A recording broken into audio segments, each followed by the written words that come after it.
अभी तक आपने सुना, मुझसे लड़ना होता है तो छाती तान के लड़ने चले आते हो, 2 थप्पड़ लगा के इसे दूर नहीं कर सकते। और तुम मैडम निकलो, और ये कोई बैचलर नहीं है, इसकी गर्लफ्रेंड है और बहुत खूबसूरत है। तुम निकलो यहाँ से और तुम मेरे साथ चलो। ये बोलकर वो श्लोक का हाथ पकड़ के बाहर ले आई। श्लोक तो उसे आंखें फाड़े देख रहा था। अब आगे रागिनी श्लोक का हाथ पकड़े हुए उसे बाहर ला रही थी। तभी श्लोक ने खाली कॉरिडोर में उसका हाथ पकड़ के उसे रोक लिया। रागिनी ने उसे देखते हुए कहा, क्या हुआ? उस लोमड़ी जैसी शक्ल के पास जाना है? अरे अच्छे खासे हो, क्या उस मेकअप की दुकान पर मार रहे हो? हमारे इंदौर चलो, तुम्हें इससे अच्छी दिला दूंगी, चलो अब। ये बोल के वो जाने लगी तो श्लोक ने उसे अपने पास खींच के दीवार पे लगा लिया और उसके सामने खड़ा हो गया। ये देखकर रागिनी ने कहा, क्या हुआ, पागल हो गए हो क्या? चलो दीदी वेट कर रही होगी, चलो। ये बोलकर वो जाने लगी तो श्लोक ने दीवार पर हाथ रख लिया। रागिनी दूसरी तरफ से जाने लगी तो श्लोक ने उस तरफ भी हाथ रख लिया। ये देखकर रागिनी ने कहा, पागल हो गए हो, ये क्या हरकत है? हाथ हटाओ और चलो बाहर। और अगर तुम ये सोच रहे हो कि तुम मुझे डरा दोगे तो भूल जाओ, मैं डरने वाली नहीं हूँ। ये बोलकर वो उसका हाथ हटाने लगी, पर श्लोक ने उसकी तरफ देखकर बोला, तो तुम्हें मुझसे डर नहीं लगता? रागिनी ने उसका हाथ हटाने की कोशिश करते हुए कहा, नहीं लगता है, अब तुम हाथ हटाओगे? ये कहते हुए वो उसे देखने लगी। श्लोक ने उसकी कमर पे हाथ रखते हुए अपने पास खींच लिया। श्लोक के ऐसे पास आने से रागिनी थोड़ा सहम गई। श्लोक ने कहा, अब डर लगा? ये कहते हुए उसके चेहरे पर आए बालों को अपने हाथों से हटाने लगा तो उसके छूने से रागिनी के होंठ कांपने लगे। वो श्लोक को दूर धक्का देने लगी, पर जैसे उसकी सारी हिम्मत उसका साथ छोड़ चुकी थी। श्लोक ने उसकी आंखों में देखते हुए कहा, मेरे पास आने से डर लग रहा है?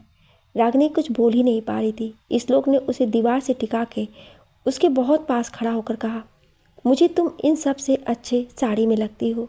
मुझे तुम्हारे हाथों में चूड़ियाँ पसंद है, मुझे तुम्हारे माथे पर बिंदी पसंद है, मुझे तुम्हारे पैरों में पायल पसंद है, और तुम्हारे चलने से जो उसकी आवाज़ आती है वो पसंद है। मुझे जूड़े में कैद तुम्हारे बाल खुले ज़्यादा पसंद है। ये कहते हुए उसने उसके आधे खिल आए बालों को आज़ाद कर दिया।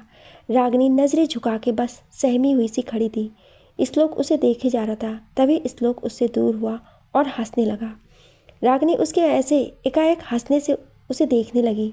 वो हैरान थी कि आखिर श्लोक ऐसे क्यों हंस रहा था। श्लोक ने उसे देखकर कहा, वाह राजकुमारी रागिनी सिंह सिसोदिया जी, आप तो जरा सी बातों पर घबरा गईं। आपकी तो बोलती बंद हो गई। मैं किसी से नहीं डरती, जो किसी से नहीं डरती वह ऐसी बातों से डर गई। रागिनी उसके ऐसे मजाक करने से गुस्से में आ गई। उसने उसे देखकर गुस्से में कहा, श्लोक जी, कुछ मजाक ना ही किया जाए तो अच्छी बात होती है। आपके इस मजाक के लिए मैं आपको कभी माफ़ नहीं करूँगी। ये बोल के वो वहाँ से चली गई। श्लोक उसे जाते हुए देखकर बोला, ये जंगली बिल्ली खरगोश कैसे हो गई? मैंने कुछ ज़्यादा ही मजाक कर दिया क्या? अरे ये अभी कुछ देर में ठीक हो जाएगी। ये बोलकर वो भी बाहर आ गया। इधर बाहर नंदिनी साहिल को गोद में लेकर खड़ी थी।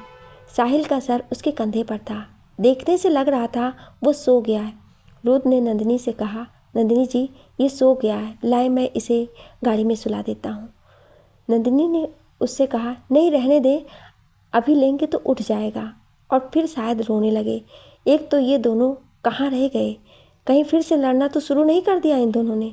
उसने ये बोला ही था कि तभी उसे रागिनी आती हुई दिखाई दी और उसके पीछे श्लोक भी। लो आ गए। ये कहते हुए वो गाड़ी के पास बढ़ गई। रागिनी चुपचाप आकर गाड़ी में बैठ गई। नंदिनी ने भी उसके पास जाकर बैठ गई। रुद्र ड्राइविंग सीट पर बैठ गया। श्लोक उसके बगल में बैठते हुए बोला, सॉरी, चलो घर चलें। उसके ये कहते ही रुद्र ने गाड़ी आगे बढ़ा दी। कुछ देर में ये सब नंदिनी के घर के पास थे। गाड़ी रोकी तो नंदिनी बैठी रही। रागिनी ने बाहर निकल के साहिल को अपनी गोद में लेने लगी, पर साहिल नींद में रोने लगा। ये देखकर नंदिनी ने कहा, रहने दो रागिनी, नहीं जाएगा ये किसी के पास। रुद्र जी, साहिल को यहीं रहने दें, आज कल सुबह ले जाना, अभी ये नहीं जाएगा किसी के पास। रुद्र ने उसे शीशे में देखते हुए हाँ में सिर हिला दिया। नंदिनी किसी तरह गाड़ी से उतरी तो रुद्र गाड़ी लेकर आगे बढ़ गया। श्लोक रागिनी को देख रहा था, पर रागिनी चुपचाप वहाँ से चली गई। अब श्लोक को लगने लगा था कि रागिनी उससे कुछ ज़्यादा गुस्सा है।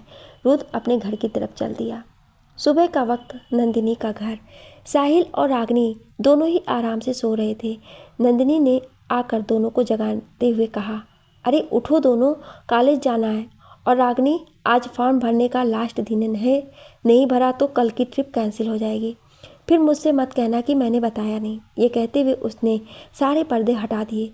साहिल ने रागिनी को पकड़ते हुए कहा, मासी सोने दो। अच्छा सोने दे, अभी बताते हैं हम आप दोनों को। ये बोलकर उसने दोनों के ऊपर से कंबल हटा दिया। उसने साहिल को अपनी गोद में उठाया और रागिनी को हाथ पकड़ के उसे भी बैठाते हुए बोली, जल्दी उठो नहीं तो पानी डाल दूंगी। उसके ये बोलते ही रागिनी मुंह बनाते हुए उठ गई। नंदिनी साहिल को बाथरूम में लेकर गई और उसका मुंह धुला के हॉल में ले आई। उसने साहिल को चेयर पर बैठा दिया और खुद उसका नाश्ता बनाने लगी। इधर रागिनी अपने कमरे में रेडी हो रही थी। उसने अलमारी खोल कर देखा तो उसके कपड़े निकालने लगी। तभी श्लोक की याद आ गई। उसने साड़ी निकाली और उसका मजाक याद कर वापस अंदर रख दिया। उसने जल्दी से कपड़े पहने और बाहर निकल आई। नंदिनी ने नाश्ता बना के दोनों को सर्व किया। अभी तक लक्ष्मी आई नहीं थी। साहिल को स्कूल जाना नहीं था क्योंकि उसका सामान यहाँ था नहीं, इसलिए वो बहुत आराम से नाश्ता कर रहा था। पर रागिनी ने जल्दी जल्दी नाश्ता किया और सबको बाय बोलकर गाड़ी की चाबी लेकर वो आज नंदिनी के बिना कॉलेज चली गई। साहिल आराम से बैठा अपना टोस्ट ख़त्म कर रहा था। नंदिनी किचन का काम ख़त्म करने लगी। उसने देखा 10 बज गए हैं पर अभी तक लक्ष्मी नहीं आई थी। साहिल हाल में बैठा था और टीवी देख रहा था। नंदिनी ने लक्ष्मी के घर फ़ोन किया तो किसी ने फ़ोन नहीं उठाया। उसे लगा शायद कोई काम आ गया होगा, इसलिए वो नहीं आई है। वो जाकर साहिल के पास बैठ गई। इधर नंदिनी जब कॉलेज पहुंची तो उसने देखा श्लोक गाड़ी से पीठ लगा के खड़ा था। उसने उसे देखकर इग्नोर किया और अपना बैग लेकर गाड़ी लॉक कर वो कॉलेज में जाने लगी। तो श्लोक ने पीछे से आवाज़ दिया, रागिनी सुनो। पर रागिनी ने जैसे उसकी आवाज़ सुनी ही नहीं थी।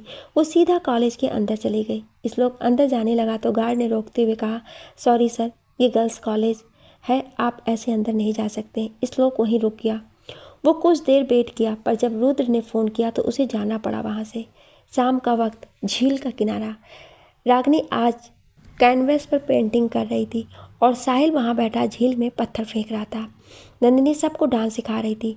तभी वहाँ से एक बांसुरी वाला गुजरा तो साहिल ने कहा, मासी बांसुरी वाला मुझे चाहिए। उसके ये बोलने पर रागिनी उसे बांसुरी खरीद के दे दिया।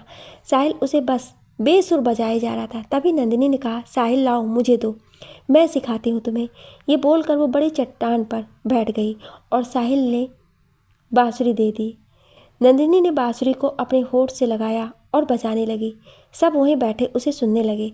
उसकी बांसुरी रोकते ही सबने कहा, वाह दीदी, आप तो बहुत अच्छी बांसुरी बजाते हो, हमें भी सिखाओ ना। साहिल ने कहा, नहीं, मेरी मासी मुझे पहले सिखाएगी। सिखाओगी ना मासी? उसके ऐसे कहने पर उसने कहा, जी बिल्कुल।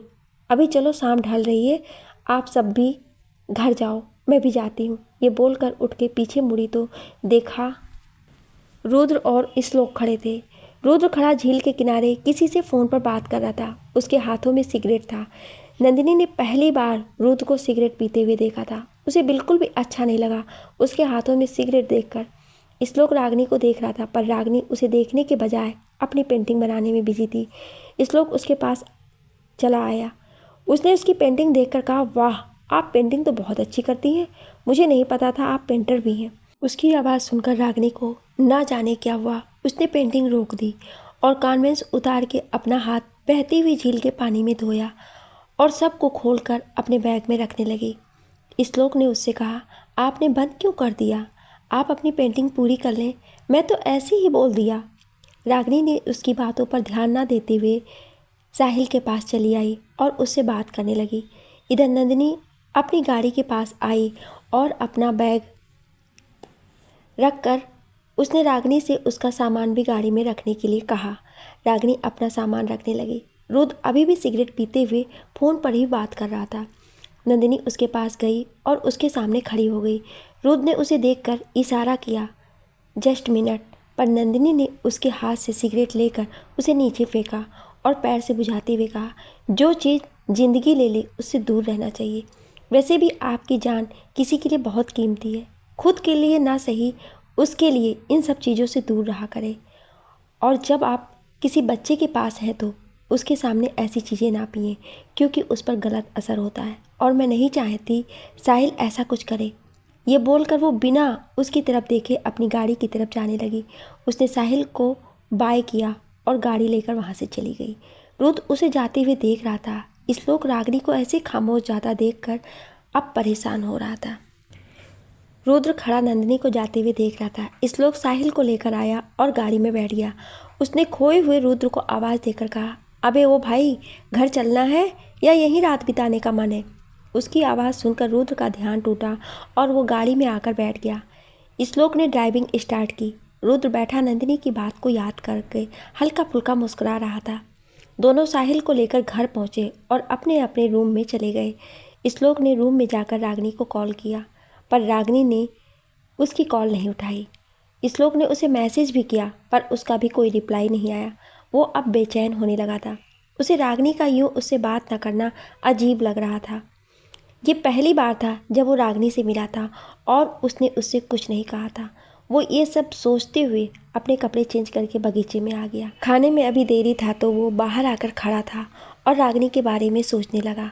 उसने अपने ट्राउज़र की पॉकेट से सिगरेट का बॉक्स निकाला और उसमें से एक सिगरेट निकाल उसे लाइटर से जला के पीने लगा। तभी रुद्र ने आते हुए कहा, क्या हुआ वकील साहब, आप सिगरेट पी रहे हैं? लगता है मामला काफ़ी सीरियस है। ये कहते हुए वो उसके बगल में खड़ा हो गया। इस लोग ने उसे देखकर उसकी तरफ सिगरेट बढ़ा दी तो उसने कहा, मैंने पीनी छोड़ दी है और मेरी मान तू भी छोड़ दे, ये सेहत के लिए ख़राब होती है। इस लोग उसकी बात पर उसे देखते हुए बोला, ओ भाई, कब से छोड़ दी और मुझे कौन ज्ञान दे रहा है सिगरेट पर, जो खुद दिन में काम करते ना जाने कितनी बार पी जाता है। वैसे ये आपको आज ही पता चला कि इससे जान जाती है, क्योंकि इससे पहले तो कभी नहीं सुना। जब से किसी ने ज़िंदगी के बारे में बताया कि ये ज़िंदगी ख़त्म कर देती है, और मुझे अभी अपनी ज़िंदगी को ख़त्म नहीं करना, और उससे बड़ी बात कि साहिल बिगड़ जाएगा। इसलिए आज से ना तू और ना मैं, हम दोनों में से कोई ये नहीं पिएगा और ना घर में लाएगा। ये कहते हुए उसने श्लोक की तरफ देखा। श्लोक ने कहा, ठीक है, नहीं लाऊंगा, पर अभी तो पीने दे, जला ली है, ख़राब हो जाएगी। रुद्र ने उसके हाथ से सिगरेट लेकर घास पर फेंक कर बुझाते हुए कहा, लो बुझ गई, अब चलो अंदर।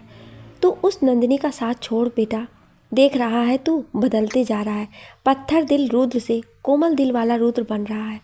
बेटा संभल के, कहीं राजकुमारी से प्यार ना कर लेना, नहीं तो मोना जी का दिल टूट जाएगा। इस लोग की बात पर रुद्र उसे घूरने लगा और उससे बोला, फालतू की बात पर ध्यान देने से अच्छा है अपने काम पर ध्यान दे। वैसे आज देखा मैंने कैसे रागिनी तुझे द बैचलर हैंडसम लायर श्लोक मेहता को इग्नोर करके चली गई। कहीं ये सिगरेट के कास उन्हीं की याद में तो नहीं लगाए जा रहे थे। श्लोक ने उसकी बात पर कहा, मेरे पास उस जंगली बिल्ली को याद करने के अलावा भी बहुत से काम हैं, चल मुझे भूख लगी।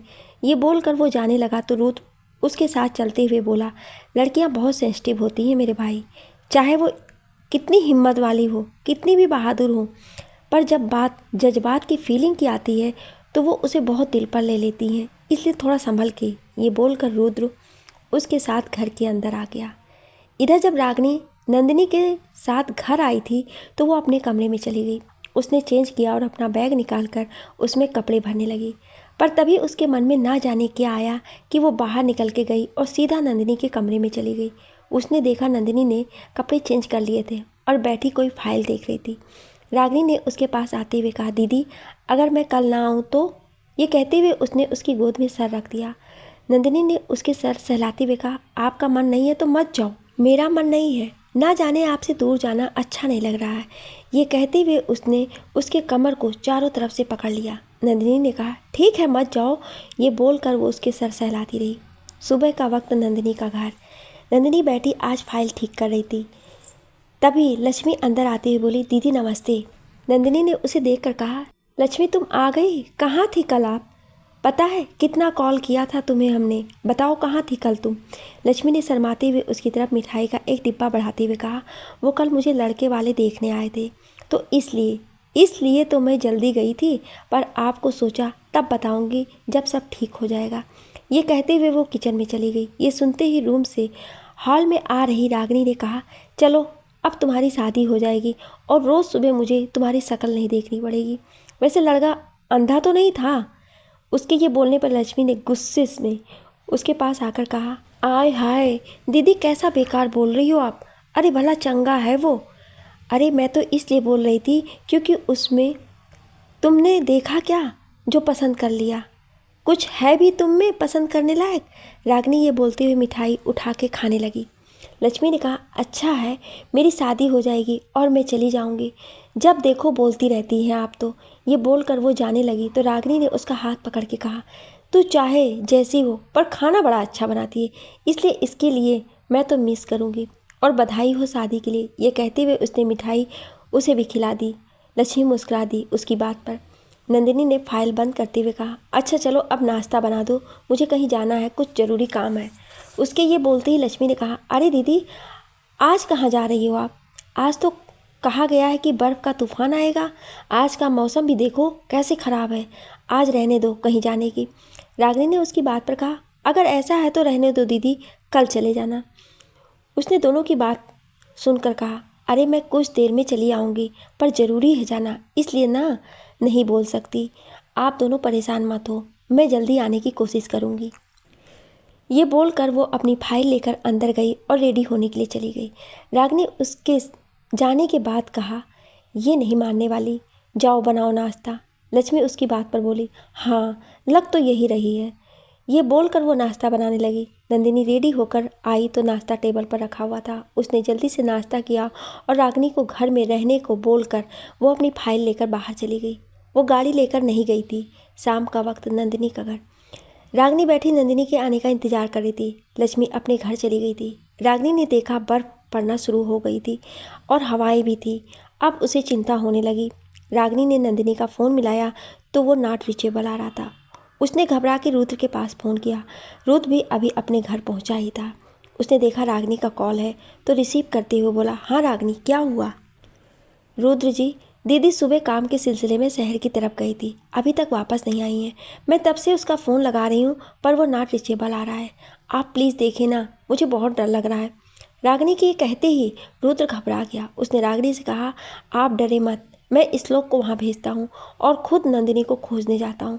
ये बोलकर उसने फ़ोन रखा और श्लोक को देखते हुए बोला, श्लोक तू साहिल को लेकर रागिनी के पास उसके घर जा। मैं नंदिनी जी को खोजने जा रहा हूँ। वो सुबह से घर से गई है, अभी तक आई नहीं है। मैं देखने जा रहा हूँ। आप रागिनी के पास जाएं, वो घर में अकेली है और अगर नंदिनी जी घर आ जाएं तो मुझे कॉल कर देना। ये बोलकर वो अपना ओवरकोट लेकर और फ़ोन लेकर चला गया। श्लोक ने साहिल को लिया और कुछ आदमियों के साथ रागिनी के पास चला गया। इधर नंदिनी बर्फ़ के तूफान में फंस गई थी। वो पब्लिकेशन हाउस के बाहर खड़ी थी। उसे फ़ोन में देखा तो कोई सिग्नल नहीं था, पब्लिकेशन भी बंद हो चुका था। नंदिनी वहाँ खड़ी होकर तब से किसी गाड़ी का वेट कर रही थी। तभी एक ऑटो वाला सामने से आता हुआ दिखाई दिया। उसे देखकर नंदिनी ने हाथ दिया तो ऑटो वाले ने कहा, मैडम कहाँ इतने तूफान में जा रही हैं, ये तूफान कल तक नहीं रुकेगा। अरे न्यूज़ नहीं देखती है क्या। नंदिनी ने गुस्से में कहा, आप चलेंगे या नहीं। अगर चलना है तो बोले, फालतू का ज्ञान ना दें। चलिए मैडम, छोड़ दूंगा, कहाँ जाना है। पर हाँ, मैं पक्का नहीं कह सकता कहाँ तक छोड़ पाऊँगा मैं आपको। ऑटो वाले के ये कहने पर नंदिनी ने कहा, ठीक है, कहीं तक छोड़ दें आप मुझे, चलें अब। ये कहते हुए वो बैठ गई। ऑटो वाला उसे लेकर आगे बढ़ गया। इधर रुद्र उसे खोजते हुए मार्केट तक आ गया था पर वहाँ सब बंद था। उसे नंदिनी कहीं भी मिल नहीं रही थी। वो बार बार नंदिनी का फ़ोन मिला रहा था पर उसका फ़ोन लग ही नहीं रहा था। वो अब परेशान होने लगा था। वो गाड़ी चलाते हुए खुद से बोला, क्या ज़रूरत थी आपको बाहर जाने की आज, और गई भी तो जल्दी चली आना चाहिए था। अब कहाँ खोजूँ आपको मैं नंदिनी, कहाँ हैं आप। उसे देखने से ऐसा लग रहा था जैसे नंदिनी नहीं मिली तो ना जाने क्या हो जाएगा उसे। ये कहते हुए वो पुराने चर्च के पास आ रहा था पर उसे नंदिनी कहीं नहीं मिली। दूसरी तरफ नंदिनी को ऑटो वाला पुराने चर्च के पास छोड़ के उसे चला गया। उसके ऑटो में खराबी होने लगी थी। नंदिनी चर्च के बाहर खड़ी थी। ठंड बहुत बढ़ चुकी थी। चर्च बंद था क्योंकि उसकी मरम्मत का काम चल रहा था, इसलिए वो अंदर भी नहीं जा सकती थी। वो वहीं खड़ी किसी के आने का वेट करने लगी। तूफान इतना बढ़ गया था कि अब कुछ दिखना भी बंद हो गया था। नंदिनी खुद को अपने ओवरकोट में समेटे खड़ी थी। तभी उसे तूफान में लाइट नजर आई तो वो हाथ देते हुए वो आगे बढ़ गई और गाड़ी दूर नहीं थी, जिससे एकाएक सामने आने से नंदिनी डर गई। ये कहते हुए वो मुंह पर हाथ रखे खड़ी थी। गाड़ी खोल के जब रुद्र बाहर आया तो उसने देखा नंदिनी उसके सामने खड़ी है। वो उसे देखकर बोला, नंदिनी। नंदिनी ने उसकी आवाज़ सुनी तो डरी सहमी से उसे देखने लगी। रुद्र भाग के आया और उसे गले से लगा लिया। नंदिनी ने भी उसे कस के पकड़ लिया। रुद्र ने उसे बाहों में लिया और कहा, थैंक गॉड आप ठीक हैं। मेरी जान निकल गई थी। पता है मैंने आपको कहाँ कहाँ नहीं खोजा। आपको ज़रूरत क्या थी बाहर जाने की? पागल हैं आप। ये कहते हुए उसने उसकी तरफ देखने लगा तो उसने देखा नंदिनी कांप रही थी। वो काफ़ी देर से इस तूफान में थी। रुद्र उसे बाहों में उठाया और गाड़ी में बैठा के गाड़ी का हीटर ऑन कर दिया। उसने गाड़ी बंद किया और खुद गाड़ी की ड्राइविंग सीट पर बैठ गया। नंदिनी अभी भी ठंड से कांप रही थी। रुद्र ने गाड़ी स्टार्ट की और उसे नंदिनी के घर की तरफ बढ़ा दिया।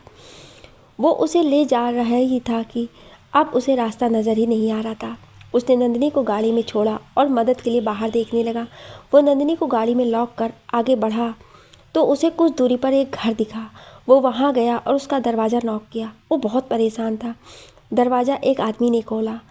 उसने उसे देख कर कहा, यस मैं आपकी क्या मदद कर सकता हूँ? रुद्र ने उसे देखते हुए कहा, प्लीज़ क्या मुझे आज रात के लिए यहाँ रहने को मिल सकता है?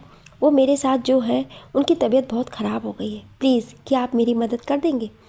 उसके रिक्वेस्ट करने पर उस आदमी ने कहा, जी बिल्कुल, क्यों नहीं, आप उन्हें ले आएँ।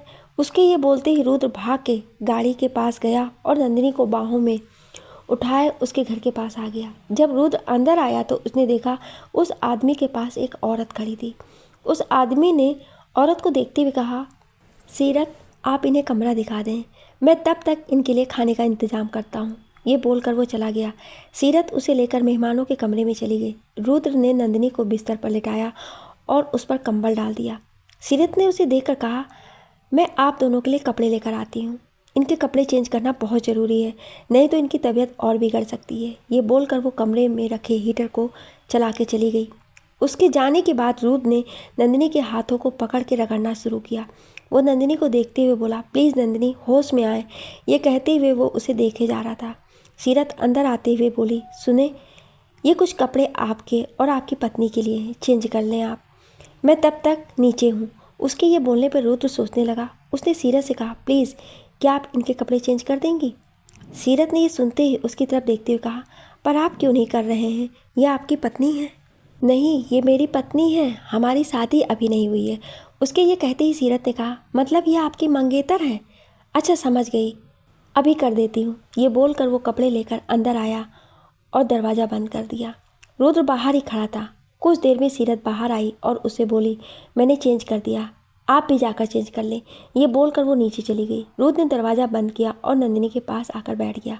उसने देखा नंदिनी का कांपना बंद था, वो अब लेटी हुई थी।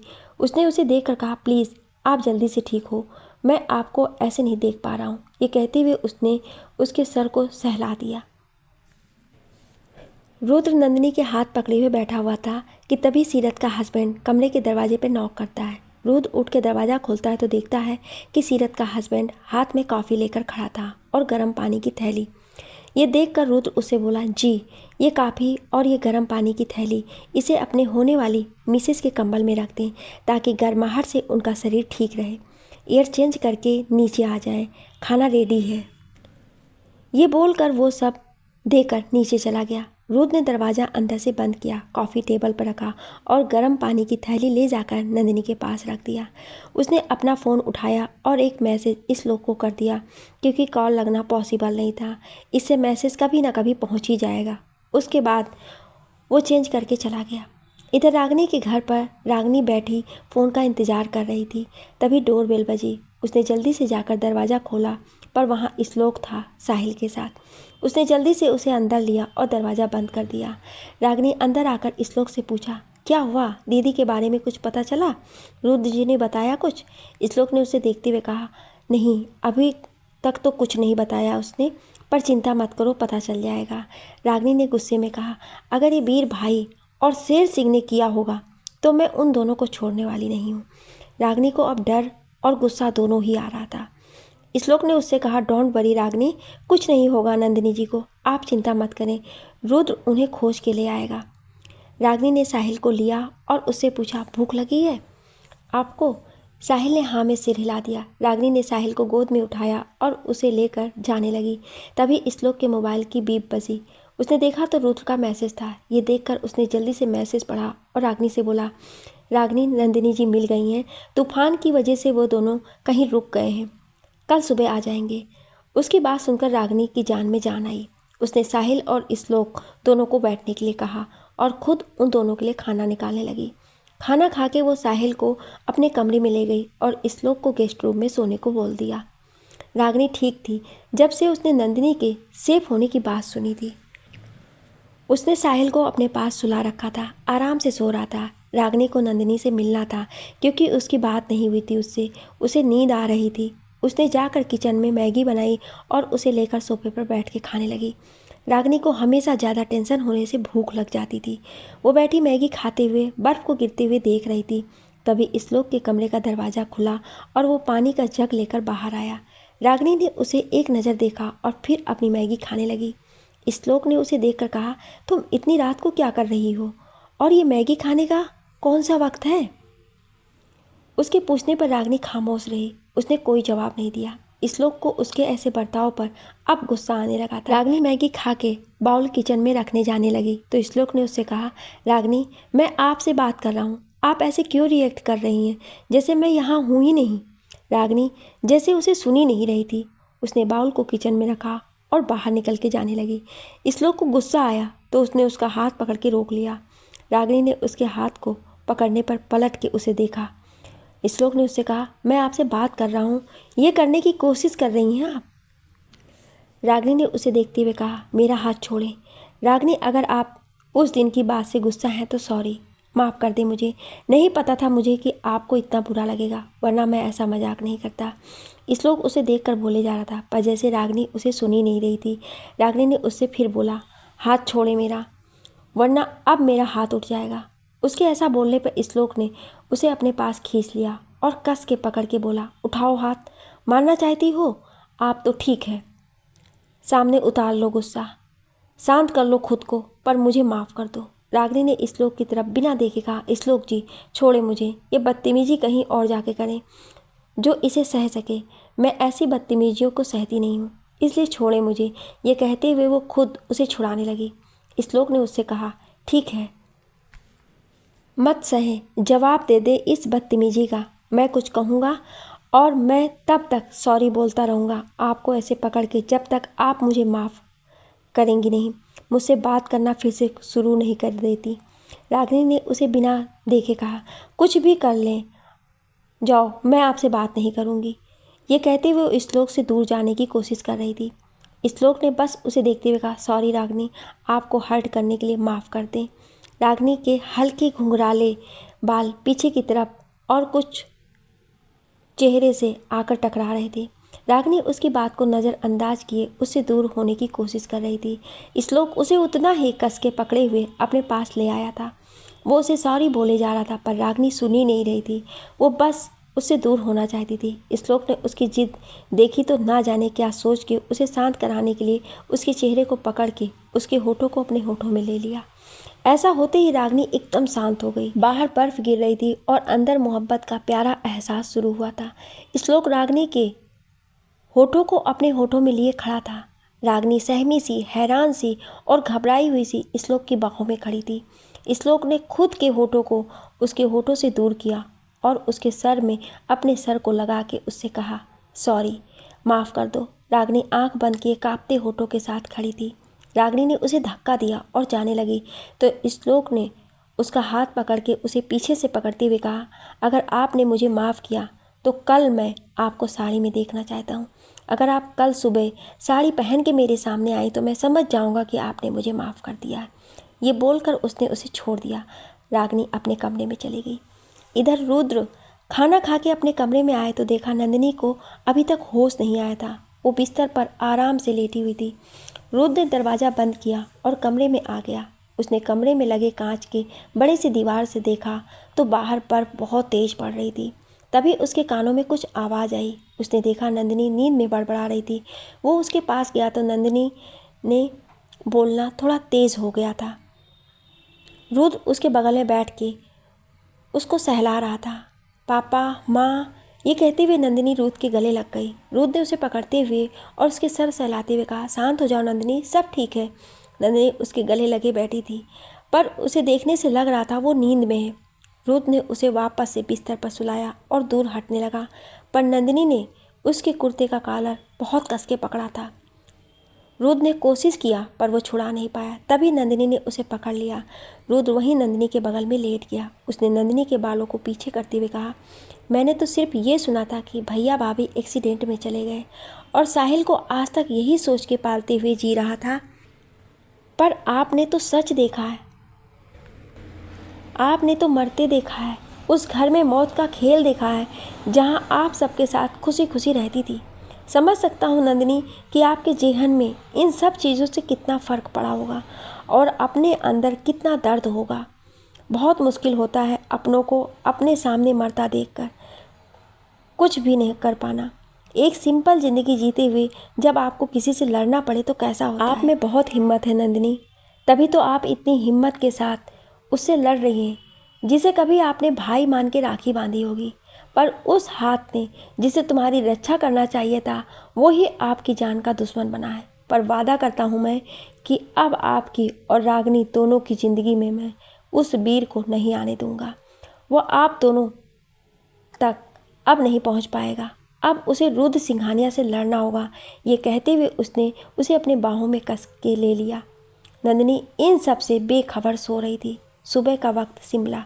सुबह जब नंदिनी की आंखें खुली तो उसने खुद रुद्र की बाहों में पाया तो वो उठने लगी तो रुद्र ने उसे कस के पकड़ रखा था। उसने धीरे से रुद्र के हाथ को हटा के दूर रखा, पर तभी रुद्र की नींद खुल गई।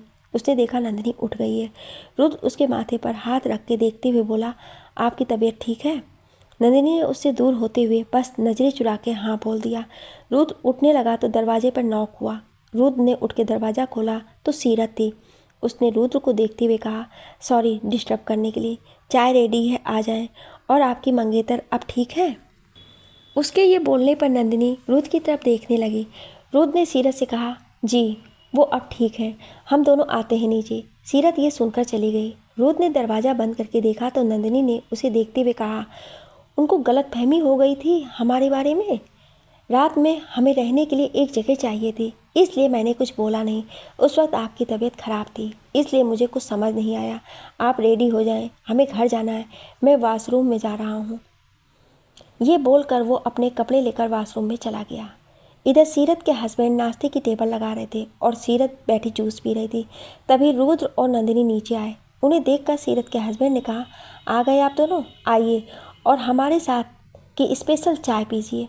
उसके ये बोलते ही रुद्र ने उससे कहा, सॉरी सर, पर हमें जाना होगा, हमारे घर वाले परेशान होंगे, प्लीज़ इस वक्त हमें जाने दें, फिर कभी मुलाकात हुई तो ज़रूर पियेंगे आपके हाथ की चाय। तभी नंदिनी ने कहा, शुक्रिया कल रात हमारी मदद करने के लिए। सीरत ने उसे देखते हुए कहा, अरे करते क्यों नहीं, आपके मंगेतर की हालत देखकर और आपके लिए उनका प्यार देखकर हमें लगा आपकी मदद करना चाहिए तो बस कर दिया। वैसे अच्छा लगा रुद्र जी ये देखकर कि आप अपनी होने वाली बीवी से इतना प्यार करते हैं। वैसे सॉरी रुद्र जी, कल रात आपको पहचान नहीं पाई, मुझे इन्होंने बताया कि आप यहाँ के टॉप बिजनेसमैन हैं। रुद्र ने कहा, इट्स ओके, हम चलते हैं। ये बोलकर वो नंदिनी के साथ घर से बाहर निकल आया। उसे छोड़ने के लिए सीरत के हस्बैंड और सीरत दोनों बाहर तक आए थे। रुद्र उन दोनों को थैंक्स बोलकर चला गया। नंदिनी गाड़ी में बैठकर सीरत की बातें सोच रही थी और उसकी आंखों में आज सुबह की झलक आ रही थी। रुद्र कभी उसे देखता और कभी सामने सड़क पर हर तरफ सफ़ेद बर्फ़ जमी थी। अभी भी हल्की हल्की बर्फ़ गिर रही थी, पर तूफान रुका था। पर अब दिलों में बहुत सवाल और किसी दिल में एहसास था।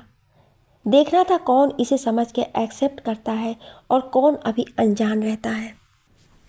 नंदिनी के दिमाग में बहुत सारे सवाल थे और इधर रुद्र आराम से गाड़ी चला रहा था। उसे देखकर लग रहा था जैसे उसके जेहन में कुछ नहीं चल रहा था। तभी नंदिनी ने उसकी तरफ ना देखते हुए कहा, झूठ बोलना अच्छी बात नहीं होती है रुद्र जी। कभी कभी एक झूठ आपको कई सारे झूठ बोलने पर मजबूर कर देता है। अच्छा होता कि आप उन्हें सच बोल देते। रुद्र ने गाड़ी ड्राइव करते हुए उससे कहा, पर मैंने उनसे कुछ नहीं कहा। वो लोग सब कुछ खुद ही सोचने में लगे थे और खुद ही सारे रिश्ते बना रहे थे। मुझे बस आपकी चिंता थी और आप पर मेरा ध्यान था, इसलिए मैंने कुछ नहीं कहा। जब आप ठीक हो गई तो मुझे नहीं लगा उन्हें कुछ बताना ज़रूरी है। मेरे लिए उस रिश्ते का मतलब नहीं होता है नंदिनी जिसको मैं खुद से नहीं मानता। इसलिए कोई क्या सोचता है मुझे फ़र्क नहीं पड़ता है। ये सब उसने बहुत शांति से कह दिया था। नंदिनी ने उसकी बात पर फिर कुछ नहीं कहा। दोनों कुछ वक्त में घर पहुंच गए थे।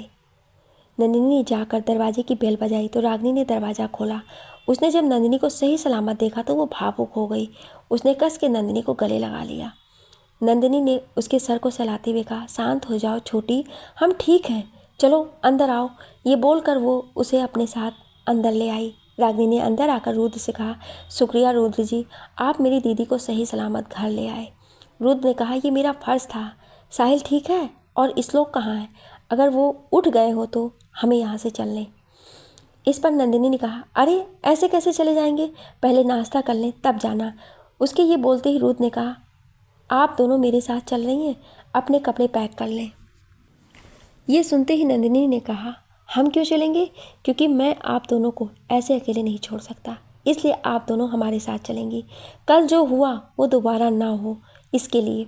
ये बोलकर रुद्र शांत हो गया। नंदिनी कुछ बोलने ही जा रही थी कि रागिनी उसका हाथ पकड़ते हुए उससे बोली, दीदी शांत रहो, अगर ये बोल रहे हैं तो कोई बात नहीं, चल लेते हैं, कुछ दिन में वापस चले आएंगे। अभी मुझे रुद्र जी कुछ गुस्से में लग रहे हैं, इसलिए आप शांत रहो। उसकी बात पर नंदिनी उसे घूर के देखते हुए कमरे में चली गई। उसके जाने के बाद रागिनी ने रुद्र से कहा, आप बैठे, मैं चाय बना देती हूँ, तब तक साहिल और श्लोक जी भी उठ जाएंगे। ये बोलकर वो किचन की तरफ चली गई। रुद्र जी जाकर सोफे पर बैठ गए। लक्ष्मी भी तब तक आ गई थी। उसे देखकर रागिनी ने कहा, लक्ष्मी तुम कहाँ से आई? बाहर तो बहुत बर्फ़ गिरी हुई है। लक्ष्मी ने कहा, अरे दीदी, ये बर्फ़ तो बचपन से देखते हुए आई हूँ मैं। हमें पता रहता है कि इसमें कैसे रहना है और कैसे बाहर निकलना है, पर आप सबको तो कुछ साल हुआ है और इस बार का तूफान भी बहुत तेज़ था, इसलिए मैंने कहा था आप लोगों से बाहर ना जाएं। वैसे दीदी आ गई ना घर? रागिनी ने चाय का पतीला गैस पर रखते हुए कहा, हाँ आ गई। अच्छा, मैं चाय और साहिल के लिए मिल्क शेक बना देती हूँ, तुम नाश्ता बना दो। और हाँ, हम कुछ दिन के लिए रुद्र जी के घर जा रहे हैं रहने, तो तुम वहीं आकर काम करना। ये बता के रागिनी अपने काम में लग गई और लक्ष्मी अपना काम करने लगी। नंदिनी नहा के पूजा घर में आई थी। रुद्र बैठा कभी अपने फ़ोन में कभी नंदिनी को देख रहा था। नंदिनी पूजा कर ही रही थी कि तभी श्लोक रेडी होकर बाहर आया। उसने देखा रुद्र आ गया तो उससे बोला, रुद्र कब आया तू, और सब ठीक है ना? रुद्र ने उसे कहा, हाँ सब ठीक है, कुछ देर हुआ आए। और साहिल कैसा है? वो ठीक है, मेरे ख्याल से सो रहा है अभी। ये कहते हुए वो सोफे पर बैठ गया। रागिनी चाय बना के साहिल को लेने कमरे में जाने लगी तो श्लोक ने उसे देखकर हल्का सा मुस्कुरा दिया, क्योंकि रागिनी ने साड़ी पहनी थी और स्वेटर डाल रखा था। श्लोक की नज़र रागिनी पर टिकी हुई थी। रागिनी ने जाकर साहिल को उठाया और उसे ब्रश करा के बाहर ले आई। तब तक नंदिनी भी पूजा करके आ गई थी। उसने सबको आरती दिया और नाश्ता लगाने लगी। रागिनी साहिल को लेकर डाइनिंग टेबल के पास रखी चेयर पर बैठ गई। साहिल ने नंदिनी को देखा तो उससे कहा, मासी आप कब आए? नंदिनी ने उससे कहा, जब आप सो रहे थे। नाश्ता करोगे? ये कहते हुए उसने उसका मिल्क शेक ग्लास में निकाला और उसे देते हुए नाश्ता प्लेट में निकाल लाई। नंदिनी ने श्लोक से और रुद्र से कहा, आप दोनों भी आकर नाश्ता कर लें, अभी निकलना होगा। उसके कहने और पर रुद्र बोला, आप सब नाश्ता करके जल्दी रेडी हो जाएं, मुझे देर हो रही है। उसके ये बोलने पर श्लोक समझ गया कि रुद्र किसी बात को लेकर गुस्से में है, पर बात क्या है ये उसे अभी पता नहीं था। श्लोक भी नाश्ता करने नहीं गया। नंदिनी ने साहिल को और रागिनी को नाश्ता कराया और खुद जाकर दोनों का बैग पैक करने लगी। जब तक रागिनी और साहिल ने नाश्ता किया तब तक नंदिनी ने भी बैग पैक कर लिया। नंदिनी बैग लेकर बाहर आई और लक्ष्मी से बोली, लक्ष्मी घर की एक चाबी मैं ले जा रही हूँ, आप दूसरी चाबी से घर बंद करके चले जाना और कल रुद्र जी के घर चले आना। ये बोलकर वो रागनी के पास आई और उससे बोली, अगर नाश्ता हो गया हो तो चले, आपके कॉलेज का वक्त हो गया है। उसके ये बोलने पर रागनी ने हाथ साफ करते हुए कहा, हाँ बिल्कुल चलिए। ये कहते हुए उसने साहिल का हाथ पकड़ा और हॉल में आ गई। रुद्र ने सबको रेडी देखा तो उठ के बाहर चला आया। वो अपनी गाड़ी में बैठा और वेट करने लगा। रागनी और नंदिनी साहिल के साथ पीछे बैठे और श्लोक आगे वाली सीट पर। रुद्र ने गाड़ी घर की तरफ बढ़ा दी। रुद्र ने पहले रागनी को उसके कॉलेज ड्रॉप किया और फिर घर चला आया। नंदिनी वापस से अपने उसी कमरे में चली गई। श्लोक ने साहिल को रेडी होने के लिए कहा और कमरे में चला गया। रुद्र अपने कमरे में चला आया। उसके जेहन में गुस्सा था, पर क्यों ये उसे नहीं पता था। वो वॉशरूम में गया और शावर के नीचे खड़ा हो गया। नहा के जब वो कमरे में आया तो एक नौकर ने कहा, सर मोना जी आई हैं, नीचे आपका वेट कर रही हैं। उसकी बात सुनकर उसने कहा, ओके मैं आता हूँ। ये सुनकर नौकर चला गया। इधर नंदिनी जब अपने कमरे से बाहर आई तो मोना उसे फिर से रुद्र के घर में देखकर गुस्सा हो गई। उसने नंदिनी से कहा, कमाल है, अभी तो तुम कुछ दिन पहले ही इस घर से बाहर गई थी और आज कुछ दिनों में वापस यहाँ। लगता है ये घर देखकर तुम्हें कहीं और जाने का मन ही नहीं हो रहा है। वैसे ये मन तो सबका होता है, आखिर रुद्र है ही ऐसा, पर तुम्हें अपनी औकात से ज़्यादा नहीं सोचना चाहिए मिस नंदिनी। नंदिनी ने उसे देखकर मुस्कुराते हुए कहा, शायद आपको ये सब मुझसे ज़्यादा अच्छे से पता है, तभी आप इतने अच्छे से एक्सप्लेन कर पाई। वैसे मुझे आपके रुद्र जी और उनके घर में कोई इंटरेस्ट नहीं है। आपके रुद्र जी आपको मुबारक। बैठे, हम आपके लिए चाय लाते हैं। ये बोलकर वो किचन की तरफ चली गई। उसे जाते हुए देखकर मोना ने कहा, बहुत जल्द मैं तुम्हें यहाँ से उठा के फेंक दूँगी, क्योंकि यहाँ सिर्फ मेरा है सब कुछ। वो ये सोच ही रही थी कि तभी श्लोक और साहिल दोनों ही हाल में आ गए। साहिल ने मोना को देखकर मन में कहा, यह आटे की दुकान आज सुबह सुबह यहाँ?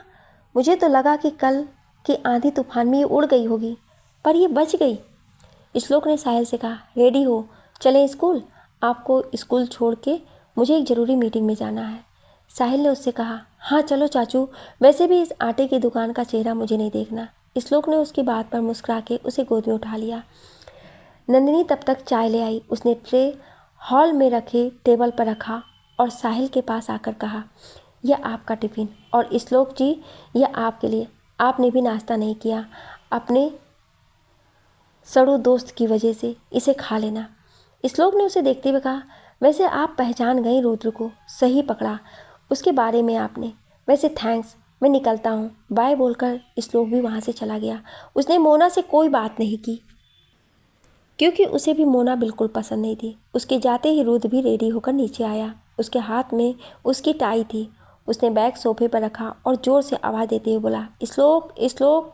साहिल। ये सुनते ही नंदिनी ने उससे कहा, वो श्लोक जी साहिल को लेकर स्कूल चले गए। आपको कोई काम था? नहीं। हाँ मोना, तुम यहाँ, कोई काम था? ये कहते हुए वो अपनी टाई की नॉट बांधने लगा। मोना ने उसे देखकर स्माइल करते हुए कहा, हाँ वो आज भैया का बर्थडे है तो उन्होंने आप सबको इनवाइट करने के लिए कहा था, तो उसके लिए आई थी। उसके ये कहते ही रुद्र ने कहा, ओके मैं आने की कोशिश करूँगा, अभी लेट हो रहा है, मैं शाम को मिलता हूँ। उसके ये बोलने पर मोना वहाँ से स्माइल देते हुए चली गई, पर अपना बैग वहीं भूल गई थी। उसके जाने के बाद नंदिनी ने देखा रुद्र टाई की नॉट कब से बांधने की कोशिश कर रहा है, तो वो उसके पास गई और टाई को पकड़ के बांधते हुए बोली, जब आपको पता है कि आप गुस्से में कोई काम ठीक से नहीं कर पाते तो गुस्सा करते क्यों हैं? वैसे मुझे नहीं लगता है ऐसी कोई बात हुई है जिस पर आपको गुस्सा आए, और गुस्सा है तो उसे निकाल दिया करें। यूँ अंदर जलने से अच्छा है उसे बाहर निकाल के शांत हो जाएं। लीजिए हो गई। ये बोलकर वो उससे दूर खड़ी हो गई। मोना जो कि अपना बैग लेने आई थी, उसने जब रुद्र के नज़दीक नन्नी को देखा तो उसकी आंखों में खून उतर आया। रुद्र ने जब मोना को देखा तो उससे बोला, मोना तुम यहाँ? मोना ने नंदिनी को देखते हुए कहा, हाँ कुछ भूल गई थी, वही लेने आई थी। ये बोलकर वो अपना बैग लेकर वहाँ से चली गई। उसके जाने के बाद रुद्र ने नंदिनी को देखा जो अपने कमरे की तरफ जा रही थी। उसने अपना बैग लिया, आंखों पर चश्मा लगाया और बाहर निकल आया। इधर गाड़ी ड्राइव कर रही मोना ने अपने भाई को फ़ोन करके कहा, हेलो भाई। उधर से उसके भाई की आवाज़ थी, हाँ मोना कहो क्या काम है? मोना ने गुस्से में कहा, आज आप रुद्र से उसकी और मेरी शादी की बात करेंगी और मैं इसके लिए ना नहीं सुनना चाहती हूँ। मैं बस रुद्र से अब जल्द से जल्द शादी करना चाहती हूँ। आपको जो करना पड़े करे, पर यह काम हो जाए। मोना की बात पर उसके भाई ने कहा, पर मोना ऐसे कैसे? हम उनसे बात कर सकते हैं। दाई माँ को आ जाने दें, हम बात करते हैं उनसे। मुझे उस बुढ़िया से कोई लेना देना नहीं है, इसलिए अब आप वो करें जो मैंने कहा है, नहीं तो अपनी बहन को जिंदा नहीं देखेंगे। मोना के ये कहते ही उसके भाई ने कहा, अच्छा आप शांत हो जाएं, मैं बात करता हूँ आज रुद्र से, आप शांत हो। ये बोलकर उसने फ़ोन रख दिया। मोना ड्राइव करते हुए खुद से कहा, नंदिनी तुम्हें मैं अपने रुद्र को छीनने नहीं दूंगी। उसके लिए अगर तुम्हें मारना पड़ा तो मार डालूंगी, पर रुद्र सिर्फ मेरा है, ये जान लो। ये बोलते हुए वो कार स्पीड में ड्राइव कर रही थी। दोपहर का वक्त, रागिनी का कॉलेज। रागिनी जब कॉलेज से बाहर आई तो उसने देखा श्लोक अपने आदमियों के साथ साहिल को लेकर खड़ा था। रागिनी साहिल के पास आ रही थी कि तभी एक लड़का भागते हुए आया और उससे बोला, रागिनी सुनो। रागिनी ने मुड़ के कहा, हाँ अच्छा बोलो क्या है। वो लड़का उसके पास आकर बोला, मुझे तुम्हारे नोट्स चाहिए थे, प्लीज़ क्या तुम दे सकती हो? मैं कुछ दिन तबीयत खराब होने की वजह से नहीं आ पाया था, प्लीज़ दे दो, मैं 2 दिन में तुम्हें वापस कर दूंगा। रागिनी ने उसकी रिक्वेस्ट करने पर उससे कहा, अरे कोई नहीं, ले लो। ये कहते हुए उसने अपने बैग से निकाल के अपनी डायरी उसे दे दी। अक्षय ने लेते हुए बोला, थैंक्स, वैसे आज आप बहुत खूबसूरत लग रही हो। उसके ये बोलते ही रागिनी ने उससे कहा, थैंक्स, कल मिलते हैं, बाय। ये बोलकर वो आगे बढ़ गई। श्लोक दूर खड़ा ये सब देख रहा था। उसने जब रागिनी को उस लड़के से मुस्कुरा के बात करते हुए देखा तो उसे जलन होने लगी। रागिनी जब साहिल के पास आई तो उसने उससे कहा, आपकी छुट्टी हो गई? साहिल ने उससे कहा, हाँ घर चले, मुझे भूख लगी है। रागिनी ने उसका हाथ पकड़ते हुए कहा, हाँ चलो। ये बोलकर वो गाड़ी में बैठ गई। श्लोक भी जाकर उसके बगल में बैठ गया। रागिनी साहिल से बात कर रही थी। श्लोक फ्रंट मिरर में उसे देखे जा रहा था। दोनों के बीच घर तक कोई बात नहीं हुई। घर पहुंचते ही साहिल भाग के अंदर चला गया। रागिनी उसका और अपना बैग लेकर जाने लगी तो श्लोक ने कहा, अच्छी लग रही हो। रागिनी ने उसकी तरफ मुड़ के कहा, शुक्रिया, मेरे कॉलेज में भी सबने यही कहा, तो कुछ नया बताओ। ये बोलकर वो जाने लगी तो श्लोक ने उसका हाथ पकड़ के अपने पास खींच लिया। रागिनी उसकी आंखों में गुस्से से देख रही थी। श्लोक ने उसके बालों को कानों के पीछे करते हुए कहा, नई बात यह है कि आपने ये इसलिए पहना कि ये लड़के ने कहा है। जहाँ आप किसी की नहीं सुनती वहाँ आप एक लड़के की सुनने लगी हैं। क्यों, मैंने ठीक कहा ना? उसकी इतनी बात सुनते ही रागिनी ने मुस्कुरा के उसे देखा और देखते ही उसका हाथ पकड़ के पलट के उसके हाथ को मोड़कर उसकी पीठ से लगा के उसे गाड़ी से सटा के बोली, वकील साहब आप पर वकालत अच्छी लगती है तो ध्यान वकालत पर दें, मेरे से ये चोंच लड़ाने की ज़रूरत नहीं। भूले मत कि मैं अपने दुश्मन को छोड़ती नहीं हूँ, इसलिए दुश्मनी मत करो। ध्यान काम पर, मुझ पर नहीं। और ये साड़ी मैंने आपके लिए नहीं बल्कि आज पूजा करने के लिए पहनी थी, क्योंकि जब दीदी पूजा नहीं करती तब मैं करती हूँ और उस दिन मैं साड़ी पहनती हूँ। अगली बार दिमाग मत चलाना ज़्यादा। ये बोलकर उसने उसका हाथ छोड़ा और जाने लगी तो श्लोक ने उसका हाथ पकड़ के मोड़ के अपने पास खींच लिया और उससे बोला, सॉरी, अब जो गलती तुमने किया है उसकी सज़ा तो तुम्हें हम देंगे। वैसे आज तक हमें किसी ने ऐसे नहीं समझाया, इसलिए समझाने के लिए शुक्रिया अदा कर दे। ये बोलकर उसने उसकी कमर पर हाथ डाल के उसे अपने पास खींच लिया। रागिनी ने उसे देखते हुए कहा, श्लोक अगर अपनी खैरियत चाहते हो तो छोड़ो मुझे। अजी हुजूर, खैरियत में है कौन, हमें तो बस सुकून चाहिए जो अब आपसे दूर रहने पर शायद ना मिले। और वैसे भी आपने अभी तो कहा कि अपने काम से काम रखें, तो काम से काम रख रहे हैं। ये कहते हुए वो रागिनी के चेहरे को अपने पास लाने लगा। तभी अंदर से साहिल की आवाज़ आई, मासी कहाँ हो, जल्दी आओ। उसकी आवाज़ सुनते ही रागिनी ने श्लोक को झटके से दूर किया और अंदर भाग गई। श्लोक उसे मुस्कुरा के जाते हुए देख रहा था, पर कोई था जो ये सब देख रहा था और वो थी नंदिनी, जो छत पर खड़ी ये सब देख रही थी। वो भी मुस्कुराते हुए नीचे आई और देखा तो रागिनी और साहिल हॉल में बैठे थे। रागिनी साहिल के जूते निकाल रही थी। नंदिनी ने दोनों को देखकर कहा, आ गए आप दोनों, तो बताओ क्या खाओगे आप दोनों? साहिल ने कहा, मुझे बर्गर खाना है। नंदिनी ने उसे देखते हुए कहा, नहीं अभी सिर्फ रोटी खाएं आप, ये सब शाम को खाना। हर वक्त ऐसी चीज़ें खाएंगे तो तबीयत खराब हो जाएगी। आप बोलो तो आलू के पराठे बना दूँ। साहिल बोला, ओके मैं चेंज करके आता हूँ। ये बोलकर वो रागिनी के साथ अपने कमरे में चला गया। श्लोक जब अंदर आया तो नंदिनी ने उससे कहा, श्लोक जी आप भी लंच करेंगे? मैं आलू के पराठे बना रही हूँ। आपको भी खाना हो, रागिनी और साहिल के साथ वेट करें। श्लोक ने नंदिनी से कहा, अभी तो वक्त नहीं है, पर शाम को मेरे हिस्से के पराठे आप रखें, मैं आकर खाऊंगा। देखना कोई बंदरिया खा ना जाए। ये कहते हुए वो अपने कमरे में चला गया। नंदिनी उसे जाते हुए देखकर मुस्कुराने लगी और अपने काम में लग गई। श्लोक अपनी फाइल लेकर वापस ऑफिस निकल गया। नंदिनी किचन में काम कर रही थी, तभी साहिल दौड़ के उसके पास आया और उससे बोला, मासी देखो, आज मुझे ड्राइंग में फर्स्ट प्राइज़ मिला है। ये कहते हुए उसने ट्रॉफी उसे दिखाई। नंदिनी उससे कहा, वाओ वेरी गुड, तो इसके लिए आपको कुछ मीठा तो मिलना चाहिए। ये कहते हुए नंदिनी ने उसके लिए खाने की प्लेट लगाई और उसे वहीं शेल्फ पर बैठा के खिलाने लगी। तब तक रागिनी भी आ गई। दोनों को खाना खिला के वो अपने कमरे में चली गई। रागिनी साहिल को लेकर नंदिनी के कमरे में आ गई और उसका होमवर्क ख़त्म करवाने लगी और खुद का भी काम करने लगी। शाम तक नंदिनी ने अपना काम ख़त्म किया और रागिनी ने अपना। साहिल का काम हो गया था तो वो वहीं सो गया था। रागिनी ने अपनी बुक्स रखते हुए कहा, दीदी चाय पियेंगी आप? मैं जा रही हूँ बनाने। ये बोलकर उठकर अपनी बुक टेबल पर रखने लगी। नंदिनी ने अपनी डायरी बंद करी और उसे रखते हुए कहा, आप साहिल को जगा कर ले आए, मैं जाकर चाय नाश्ता बनाती हूँ। ये बोलकर वो अपने कमरे से बाहर निकल के किचन की तरफ जाने लगी। वो हॉल में आई तो उसने देखा श्लोक और रुद्र दोनों ही अंदर आ रहे थे। श्लोक ने उससे कहा, कैसा रहा दिन नंदिनी जी? नंदिनी ने उसे देखकर मुस्कुरा के कहा, हमारा तो अच्छा रहा, चाय पियेंगे?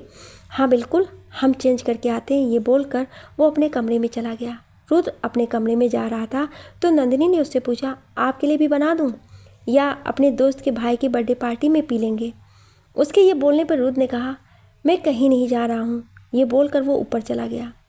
नंदिनी किचन में चली गई। रागिनी साहिल को लेकर हॉल में आकर बैठ गई। नंदिनी चाय जब तक लेकर आई तब तक श्लोक और रुद्र भी आ गए। नंदिनी सबको चाय दिया और खुद भी लेकर बैठ गई। रुद्र फ़ोन में देखे जा रहा था, तभी उसका फ़ोन बजा। उसने फ़ोन उठा के देखा। हाँ अखिल जी बोले। उधर से अखिल ने कहा, रुद्र तुम आज शाम की पार्टी में आ रहे हो ना? मोना ने तुम्हें बताया कि नहीं? रुद्र ने कहा, हाँ बताया था, पर सॉरी मैं नहीं आ पाऊँगा, कुछ काम है। वैसे हैप्पी बर्थडे। यार ऐसा मत करो, मेरा दिल टूट जाएगा। प्लीज़ मेरे लिए ही सही कुछ वक्त के लिए आ जाओ, चाहे ना तो कुछ समय में निकल जाना, मैं रोकूंगा भी नहीं। अखिल के ऐसे बोलने पर रुद्र ने कहा, ओके मैं आता हूँ, पर ज़्यादा देर में वहाँ नहीं रहूँगा। ये बोलकर उसने फ़ोन रख दिया। श्लोक ने उससे कहा, क्या बोल रहे थे अखिल जी? रुद्र ने कहा, उनके घर पर उनकी बर्थडे पार्टी रखी गई है तो उसके लिए बुला रहे हैं। मेरा मन नहीं था, पर उन्होंने इतना कहा है तो जा रहा हूँ, कुछ देर में आ जाऊँगा। ये बोलकर वो उठ के अपने कमरे में चला गया। श्लोक ने उसके जाने के बाद कहा, बेचारा रुद्र गया। नंदिनी ने उससे कहा, क्यों, ऐसा क्यों बोल रहे हैं आप? वो इसलिए नंदिनी जी, क्योंकि मोना है वहाँ पर और वो रुद्र के पीछे इतने सालों से पड़ी है कि वो उससे शादी कर ले, पर रुद्र उसकी तरफ देखता भी नहीं है। रुद्र उसके साथ एक मिनट नहीं बिता सकता है और अब तो उस पार्टी में वो अकेला जा रहा है तो ना जाने क्या हो, मोना तो उसे छोड़ेगी ही नहीं। ये बोलकर वो हंसने लगा। नंदिनी ने उसके बात पर उससे कहा, तो रुद्र जी उनसे बोल क्यों नहीं देते कि वो उनसे शादी नहीं करना चाहते? श्लोक ने कहा, वो इसलिए नंदिनी जी क्योंकि अब तक उसके भाई ने ये सब बात रुद्र से नहीं की है। जिस दिन करेगा उस दिन रुद्र खुद उसे समझा देगा। वो दोनों बातें कर ही रहे थे कि तभी रुद्र रेडी होकर नीचे आ गया। उसने श्लोक से कहा, श्लोक मैं कुछ देर में आ जाऊंगा, तब तक सबका ख्याल रखना। ये बोलकर वो चला गया। नंदिनी उसे जाते हुए देख रही थी। रात का वक्त, अखिल का घर। रुद्र जब वहाँ पहुँचा तो वहाँ पर लाउड म्यूज़िक और डांस चल रहा था। केक अभी कट नहीं हुआ था। रुद्र को आया देखकर मोना उसके पास आ गई और उसके गालों पर किस करते हुए बोली, वेलकम रुद्र, आओ तुम्हें भैया से मिलाती हूँ। ये बोलकर वो उसे अखिल के पास ले गई। अखिल ने उसे देखकर कहा, थैंक्स रुद्र इस पार्टी में आने के लिए। हैप्पी बर्थडे अखिल जी, ये आपके लिए। ये कहते हुए अपने साथ लाया फूलों का बुके उसने उसे दे दिया। अखिल ने उसे लेते हुए कहा, शुक्रिया, और तुम्हें बाकी सबसे मिलवाता हूँ। ये बोलकर अखिल उसे अपने दोस्तों के पास ले गया। रुद्र को वहाँ देखकर सब हैरान थे क्योंकि मोस्टली रुद्र किसी पार्टी में नहीं जाता था। उसे ये सब पसंद नहीं था। वो बिजनेस पार्टी छोड़ के आज तक किसी की पार्टी में नहीं गया, पर उसे ऐसे यहाँ देखकर सारे बिजनेसमैन हैरान थे। रुद्र को सबसे मिलवाने के बाद अखिल ने केक कट किया और सब एंजॉय करने लगे। अखिल रुद्र को लेकर बगीचे में चला गया वहाँ सब खड़े बात कर रहे थे। अखिल ने रुद्र से बात करते हुए कहा, रुद्र, मुझे तुमसे कुछ बात करनी थी। हाँ बोले अखिल जी। रुद्र ये बोलकर उसे देखने लगा। अखिल ने उससे कहा, मैं और आपके भैया हमेशा से ही अपनी दोस्ती को रिलेशन में बदलना चाहते थे। उन्होंने मुझसे बोला भी था कि तुम्हारे आने के बाद वो मोना और तुम्हारी शादी की बात करेंगे, पर उससे पहले ही वो सारे हाथ से हो गए। और फिर मुझे भी उस वक्त इन सब बातों को करने का सही वक्त नहीं लगा, पर अब तो सब ठीक है। तुमने शिमला की बागडोर अपने हाथों में बहुत अच्छे से ले लिया, तो मेरे ख्याल से अब इस रिश्ते के बारे में सोचना चाहिए। आखिर तुम्हारे भाई की आखिरी इच्छा थी ये। उसके ये बोलते ही रुद्र ने एक तीखी निगाह उस पर डाली और उससे कहा, अखिल जी, मैं आपकी और भैया की दोनों की ही बहुत इज्जत करता हूँ, पर सॉरी, ये मेरी लाइफ है, इसलिए मेरे भैया ने मुझसे कहा था कि मैं कभी भी ऐसा कोई फ़ैसला ना लूँ जिससे मुझे ज़िंदगी में कोई पछतावा हो, और ऐसी जल्दबाजी में पूरी ज़िंदगी के साथ जुड़ने वाले रिश्ते के लिए फ़ैसला नहीं लिया जाता है। और रही बात मोना के साथ शादी करने की, तो आज तक मैंने मोना को लेकर ये बात नहीं सोचा है। अखिल ने उससे कहा, हाँ तो कोई बात नहीं रुद्र, आप वक्त ले लें और सोच लें, सोच के हमें आराम से बता दें। वैसे भी मैं कहाँ जा रहा हूँ और तुम कहाँ जा रहे हो। शुक्रिया, आज तो मैं चलता हूँ, मुझे कुछ काम है। ये बोलकर वो अखिल की कोई भी बात सुने वहाँ से चला गया। उसके जाते ही मोना, जो एक पेड़ के पीछे सब सुन रही थी, बाहर आई और अपने भाई से बोली, ये तो मना करके चला गया। अखिल ने उसे शांत कराते हुए कहा, उसने मना नहीं किया है, बस उस कुछ वक्त मांगा है, और तुम अपने दिमाग को शांत रखो, क्योंकि मैंने जो खेल खेला है उससे ये बाहर नहीं निकल पाएगा। अब चलो पार्टी एंजॉय करो।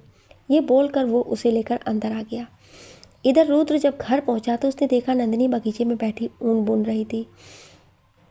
उसके खुले बाल पीछे की तरफ उड़ रहे थे। रुद्र उसके पास आया और उससे बोला, आप अभी तक सोई नहीं, और आप हमेशा इतनी ठंड में बाहर क्यों बैठती हैं। नंदिनी ने मुस्कुरा के उसे देखते हुए कहा, क्योंकि मुझे अच्छा लगता है, ठंड मुझे पसंद है। वैसे कैसी रही आपके दोस्त की पार्टी। रुद्र ने बगल में बैठते हुए कहा, ठीक थी, सब सो गए। हाँ, खाना खाएंगे आप। नंदिनी के इस सवाल पर रुद्र ने कहा, हाँ भूख लगी है। नंदिनी ने देखा कि वो थोड़ा परेशान है, तो उसने उससे कहा, क्या हुआ रुद्र जी, कुछ सोच रहे हैं। रुद्र ने उससे कहा, अखिल जी ने मुझसे मोना से शादी करने के लिए पूछा है। नंदिनी ने उससे कहा, आपने क्या कहा। मैंने कहा मुझे वक्त चाहिए। रुद्र के बोलने पर नंदिनी ने स्वेटर बनाते हुए कहा, जब दिल और दिमाग दोनों ही किसी चीज़ के लिए ना करे तो उसे भूल के भी नहीं करना चाहिए। जब आपका दिल दिमाग उसके साथ रहने के लिए नहीं मानता तो आप कैसे पूरी ज़िंदगी रह लेंगे। नंदिनी के इतने शांति से सब कह देने से रुद्र उसे देखने लगा। नंदिनी ने उससे कहा, रुद्र जी, शादी जैसी चीज़ हमारे हाथों में नहीं होती। कभी कभी ना चाह के रिश्ता उससे जुड़ जाता है जिसे देखना भी पसंद नहीं करते, और कभी कभी उससे भी नहीं जुड़ता जिसे देखकर दिल को सुकून मिलता है। तो इतना मत सोचें, अगर आपका दिल नहीं मानता इस रिश्ते के लिए तो आप सीधे मना कर दें। वैसे भी आप शिमला के बॉस हैं, आपको कौन मना करेगा। ये बोलकर वो हंसने लगी तो रुद्र मुस्कुरा दिया। रुद्र ने कहा, तो मतलब आप कहना चाहती हैं कि सब मुझसे डरते हैं। शायद तभी तो लोग आपको देखकर खामोश हो जाते हैं। ये कहते हुए नंदिनी उसे देखकर मुस्कुरा रही थी। रुद्र ने उससे कहा, और आप मुझसे नहीं डरती। नंदिनी ने उसकी बात पर कहा, नहीं, हम आपसे नहीं डरते, तभी तो आपके साथ बात करते हैं। क्यों, आपको डर क्यों नहीं लगता है। रुद्र ये कहते हुए उसके चेहरे को देख रहा था। नंदिनी ने उससे कहा, क्योंकि दोस्तों से डरते नहीं हैं, और वैसे भी जो जान बचाता है उससे डरना कैसा। सबको नहीं पता, पर मैं जानती हूँ, ये सख्त दिखने वाला इंसान अंदर से बिल्कुल मोमबत्ती जैसा है, जो अपने भैया और भाभी को याद करके रो जाता है, जो अपने भैया भाभी की आखिरी निशानी को खोने से डरता है। सबने सिर्फ उस रुद्र को देखा है जो सख्त और तंग दिल वाला है, उसे नहीं देखा जो बहुत प्यारा है। ये बोलकर वो उसे देखने लगी। रुद्र उसकी बातों पर कहीं खो सा गया। तभी स्नोफॉल शुरू हो गई। नंदिनी उठ के स्नोफॉल को देखने में लग गई और मुस्कुराने लगी। रुद्र उसे वैसे ही देख रहा था। अब उसके दिल में सुकून था। सारी उलझनें नंदिनी की बातों से सुलझ गई थी। वो उठा और नंदिनी की शॉल लेकर उसके पास आकर बोला, अंदर चले, मुझे भूख लगी है। ये कहते हुए उसने उसे शॉल उड़ा दिया। नंदिनी ने सर हाँ में हिला दिया और अपना सारा सामान लेकर उसके साथ अंदर आ गई। क्या हो रही है शुरुआत एक अनजान मोहब्बत की। क्या रुद्र को अपने दिल की इस सुकून का राज पता चलेगा? क्या नंदिनी की ये दोस्ती मोहब्बत में बदलेगी? जानने के लिए सुनिए अगले भाग में।